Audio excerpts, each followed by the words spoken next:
Alors bonjour les amis de la forêt, alors aujourd'hui je vais vous parler du clash qui a opposé Jean-Luc Mélenchon à Papacito. Alors je rappelle les faits, le samedi 5 juin, Papacito, qui est un youtubeur assez connu de, entre guillemets, la fachosphère, de la droite très nationale, a sorti une vidéo intitulée « La chasse aux gauchistes », qui était une vidéo humoristique, alors certains qui l'ont trouvé de mauvais goût, qui s'intitulait La chasse aux gauchistes, quoi. Et qui était une parodie globalement d'une chasse aux sangliers. Mais là, le gibier, c'était un électeur de la France Insoumise. Donc évidemment, toute la gauche s'est émue de cette vidéo, et notamment Jean-Luc Mélenchon, le lendemain, le dimanche 6 juin 2021, où il a dit que cette vidéo était un appel au meurtre. Et lundi 7 juin, il a porté plainte pour incitation à la haine. Et il n'y a pas que lui qui a porté plainte, il y a aussi le secrétaire du Parti communiste, Fabien Roussel, autre présidentiable, qui aussi a porté plainte contre le youtubeur Papacito. Alors, première chose, c'est assez rare qu'un personnage public comme Jean-Luc Mélenchon, qui est un homme politique quand même très connu, s'oppose en fait à un personnage, un internaute youtubesque qui est surtout connu dans les milieux d'internet et sur les réseaux sociaux, bien que Papacito, par sa notoriété en fait sur les réseaux sociaux, commence à être connu même de personnalités politiques de droite comme Éric Zemmour, puisqu'Éric Zemmour dernièrement a parlé de son ami Papacito et que Papacito lui a rendu l'appareil en disant que si Zemmour se présentait, il voterait pour lui. Alors, qui est Papacito ? Papacito, c'est un youtubeur toulousain qui est d'origine espagnole et qui fait partie de la droite nationaliste, qui, comme je l'ai déjà dit, est un ami de Zemmour, est un admirateur de Zemmour. Et en fait, son dada, c'est de stigmatiser le gauchisme, les gauchistes, car pour lui, le gauchisme est une maladie mentale quasiment, puisque c'est une forme de haine contre l'Occident, contre soi, une forme de masochisme occidental. Et en plus, il reproche aux gauchistes leur manque de virilité et d'être des collabos, d'être des dhimmites, d'être des soumis en fait aux islamistes. Ça c'est un peu le grand dada en fait de Papacito, mais comme c'est un peu le credo de Zemmour, c'est-à-dire qu'il taxe en fait les gauchistes d'être des islamo-gauchistes, d'être des dhimmis, des collabos, des soumis aux islamistes.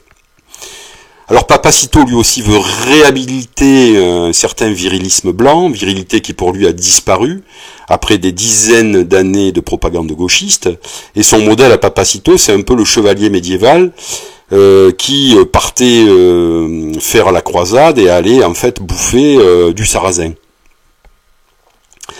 Pour Papacito, le gauchiste, c'est un individu totalement dégénéré, mentalement et physiquement d'ailleurs, une sorte de métrosexuel citadin, plutôt parisien, qui n'a rien dans le pantalon, puisqu'on ne sait même pas si c'est un homme ou c'est une femme. Le premier à avoir fait cette critique, à relier dégénérescence mentale et physique, il me semble que c'était Alain Soral qui, dans une vidéo, critiquait il y a une dizaine d'années les présentateurs de Canal+, et notamment Michel Denisot, mais pas que lui. Mais Papacito n'est pas sur la même ligne que Soral. Soral est obsédé par les juifs, pour ne pas dire plus. Papacito, pas du tout. Papacito, lui, revendique sa catholicité, mais à la limite, il n'en a rien à faire du conflit israélo-arabe. Il n'est pas du tout concerné par le sionisme ou l'antisionisme. Il dit que c'est un conflit étranger, qui n'a rien à faire en France.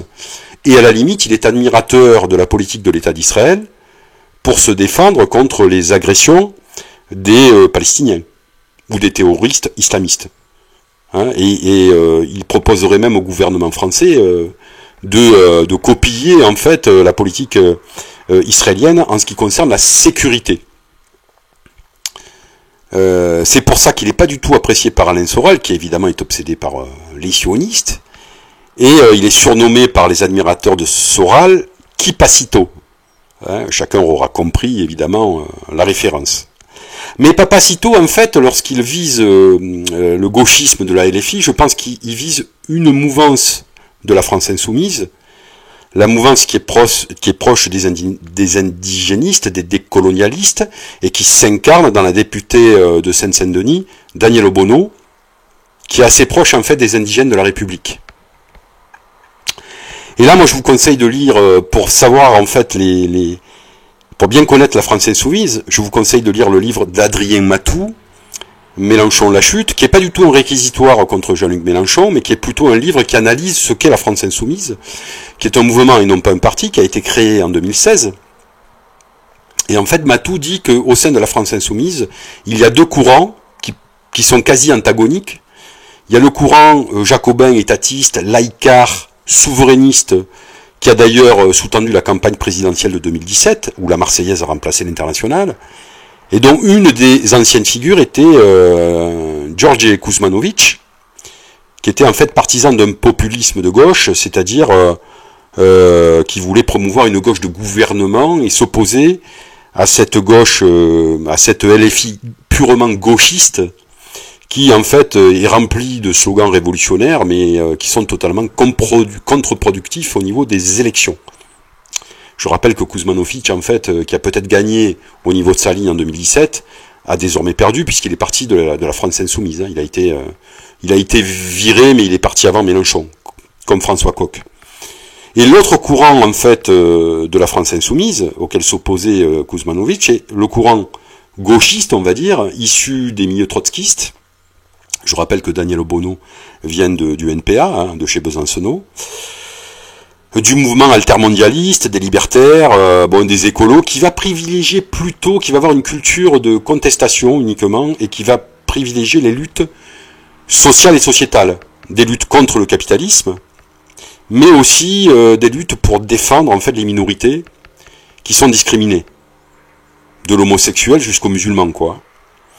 Et qui va s'intégrer dans le mouvement Ensemble, qui est dirigé entre guillemets par Clémentine Autain, mais dans lequel se trouve aussi Danielle Obono, et Danielle Obono d'ailleurs qui est proche des indigénistes, c'est-à-dire du mouvement des indigènes de la République, le PIR, Parti des indigènes de la République, qui est dirigé par Houriat Boutchedja, et qui s'est fait connaître par ses propos un peu très très provocateurs contre les Blancs, puisque au pire en fait, on a remis la lutte raciale à côté de la lutte des classes, et le Parti des indigènes de la République, qui est un parti plutôt de gauche, gauchiste, mais qui revendique aussi son islamité, son côté musulman, stigmatise le pouvoir blanc oppresseur. Donc évidemment, le Parti des indigènes de la République, c'est un parti qui promeut à la limite un racisme à l'envers, un racisme anti-blanc.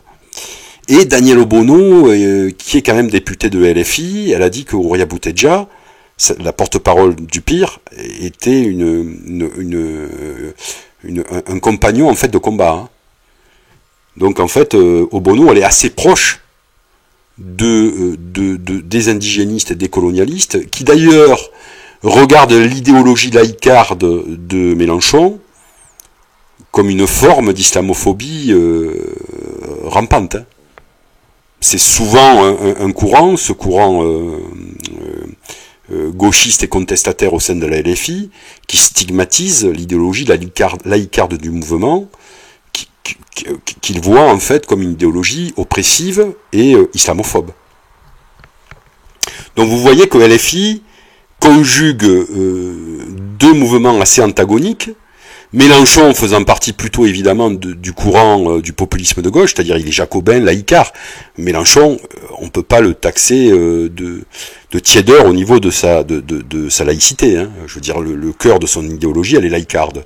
Mais malgré tout, il accepte d'autres militants de son mouvement qui sont opposés à cette conception de la laïcité, un peu trop à la limite impérialiste, si je pourrais dire. Alors si on revient au clash qui a opposé Mélenchon et Papacito, alors je rappelle que la vidéo de Papacito, elle est apparue le 5 juin 2021 sur YouTube, qu'elle a eu 100 000 vues en une journée, que YouTube a retiré d'ailleurs la vidéo de son réseau. Mais comme je l'ai déjà dit, Mélenchon et Papacito jouent pas dans le même registre. Papacito, c'est un registre de provocation, d'outrance et de clash assumé. C'est pas un homme politique, c'est un youtubeur.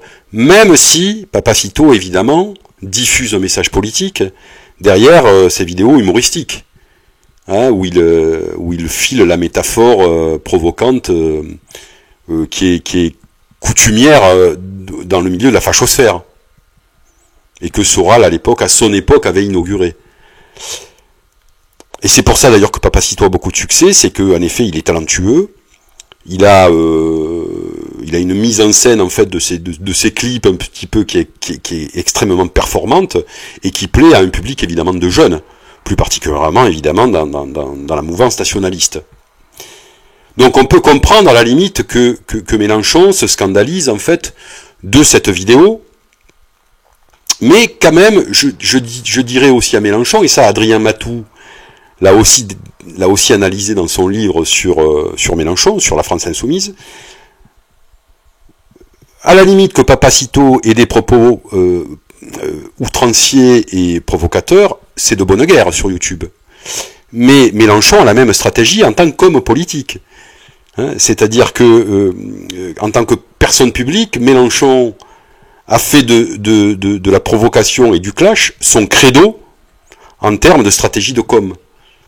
Et ça, Matou l'analyse, c'est-à-dire que, évidemment, Mélenchon déteste les journalistes, parce que dans la tradition marxiste, et il fait partie de cette tradition marxiste, puisqu'il a été à l'OCI de Lambert, ça a été d'ailleurs un trotskiste, et puis après il a été au PS, dans la tradition marxiste, en fait, les journalistes sont vus comme des chiens de garde du système, comme des relais pour asseoir la domination de l'ordre bourgeois.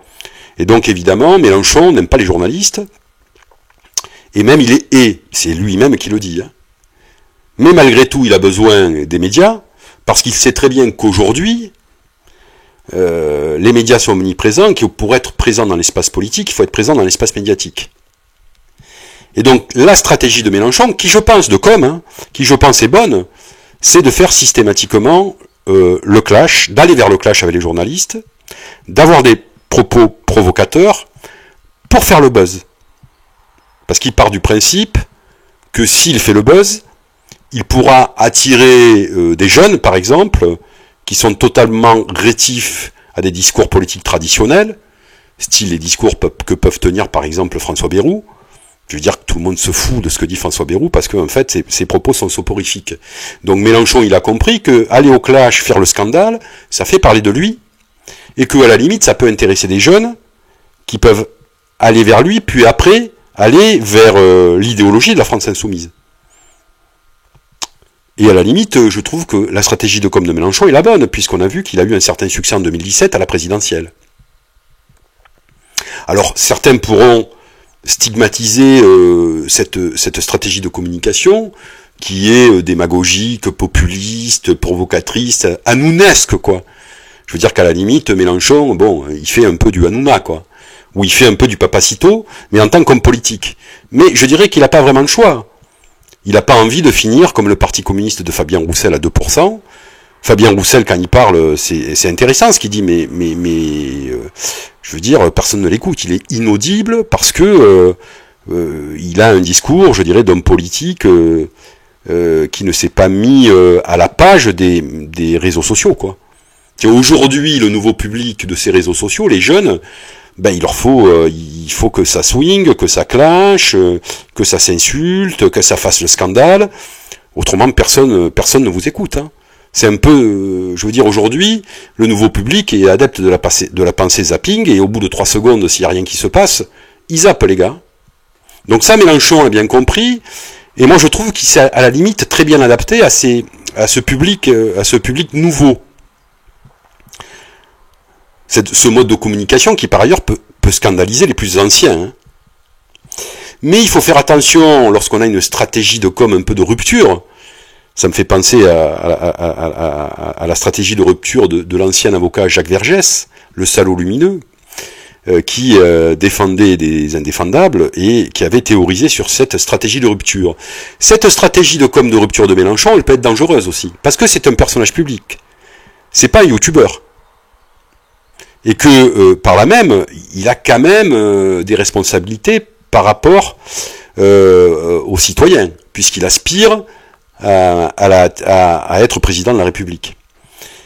Et là, moi je me rappelle du scandale qu'il avait fait lors de la perquisition de la permanence de LFI en octobre 2018 par rapport à ses comptes de campagne, où lors de la perquisition, il avait fait un véritable scandale face aux policiers et aux magistrats qui perquisitionnaient, et il avait demandé à ses militants de filmer cette scène.